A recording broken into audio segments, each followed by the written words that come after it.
नमस्कार प्रेक्षकांनो. आजच्या तू रे माझा मित्वाच्या भागात ईश्वरीच्या वाढदिवसानिमित्त सगळेजण अंजलीच्या खोलीत जमलेले असतात आणि तयारी जोरात सुरू असते. तेवढ्यात ईश्वरी तिथे येते. म्हणते, अंजलीताई. एवढं म्हणताच सगळेजण आपापली तयारी थांबवतात. आकाश हातातला मोबाईलसुद्धा खाली ठेवतो. मामा बोलणं बंद करतात आणि सगळे शांत बसतात. ईश्वरी आत येते आणि म्हणते, वा, आज सगळेच अंजलीताईच्या खोलीत जमलेत की काय? गप्पा काय चालल्या आहेत? काम वगैरे चालू आहे का? आकाश म्हणतो, हो, कामच चालू आहे. मामा लगेच म्हणतात, नाही, काम नाही.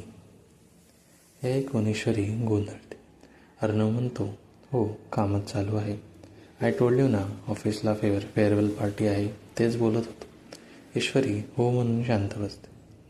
तेव्हाच अंजली म्हणते, ईश्वरी, मला हॉस्पिटलला जायचं आहे, अपॉइंटमेंट आहे आणि 2-3 कामंसुद्धा आहेत. लवकर जाऊया का? ईश्वरी म्हणते, हो, मी पर्स घेऊन येते, चला जाऊया. ईश्वरी बाहेर गेल्यावर अर्णव म्हणतो, अंजली, हॉस्पिटलमध्ये शक्य तितका वेळ लाव, इथं तयारीला वेळ मिळेल. अंजली म्हणते, काळजी नको करू, मी वेळ काढ. मामा म्हणतात, आणि निघताना मॅसेज कर. आकाश काही बोलत नाही तर मामा म्हणतात, काय झालं आकाश? नेहमीसारखं चिखल खाल्ल्यासारखं का दिसतोयस? अर्णव हसत म्हणतो, अरे थांबा आता. तेवढ्यात नम्रता येते आणि सांगते, किती सजावटीचं सामान घेऊन आली आहे. अर्णव, आकाश, मामा सगळे ईश्वरीला सरप्राईज द्यायला खूप उत्साहित आहे. इतक्यात वल्लरी येते. तिला सगळ्यांचं ऐकू येतं. ती स्वतःशी म्हणते, अच्छा, ईश्वरीसाठी सरप्राईज. मला हे लगेच जावई बापू आणि लावण्याला सांगावं लागेल. पण त्या फोटोचं काय? ते ईश्वरीपर्यंत कसं पोचवलं? अर्णवला जरी थोडीही शंका आली तर माझं सर्व गमलं.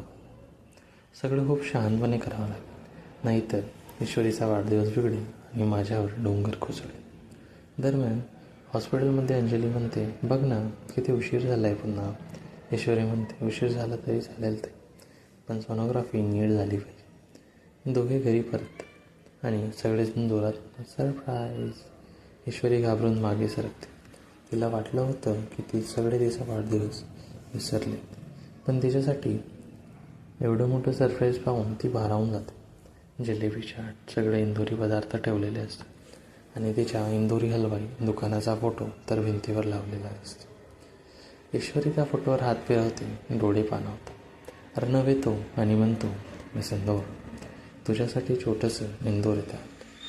ईश्वरी आनंदाने म्हणते, सर, मला खूप आवडलं. सगळे खुश असतात. अंजली, मामा, आकाश, नम्रता. पण लावण्य, वल्लरी आणि राकेश यांच्या चेहऱ्यावर हसू नसतं. अर्णव आरतीची थाळी घेऊन येतो. ईश्वरी म्हणते, सर, हे सगळे काय?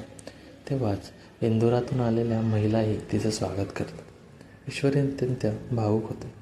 केक कट करताना पहिला घास ती अर्णवला देते. अर्णवही तिला खाऊ घालतो. दोघांच्या डोळ्यात फक्त प्रेमच प्रेम. लावण्य बुक देते, तू आलीस आणि ARचं आयुष्य सुंदर केलंस.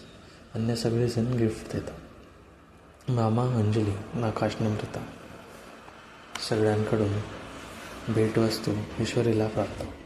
शेवटी अर्णव एक मोठा बॉक्स काढतो. मी स्वतः डिझाईन केलेला ड्रेस. आज संध्याकाळी आपण जेवायला जाऊ तेव्हा हा सांगायचं. ईश्वरी असंच म्हणते, सर, तुम्ही स्वतः डिझाईन केलं? हो, माझ्या मिस इंदोर, तुझ्यासाठी खास. ईश्वरी म्हणते, तिलाही एक सरप्राईज द्यायची आहे. अर्णव मान्य. नंतर अर्णव तिच्यासोबत मंदिरात जातो. तिथे तो मनोमन तिच्या आनंदासाठी प्रार्थना करतो. ईश्वरीही मनात कबूल करते की ती मला खूप प्रेम करतेच. इकडे राकेश आणि लावण्य कट रचत असतात. लावण्य अर्णवने दिलेला ड्रेस चोरून घेते. मग ईश्वरीचा पाय मोडतो.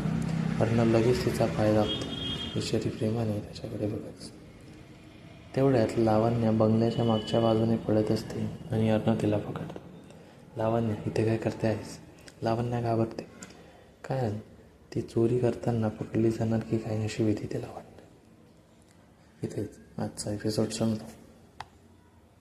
पुढील भागासाठी प्लीज सबस्क्राईब आणि शेअर करा आणि लाईकसुद्धा करा.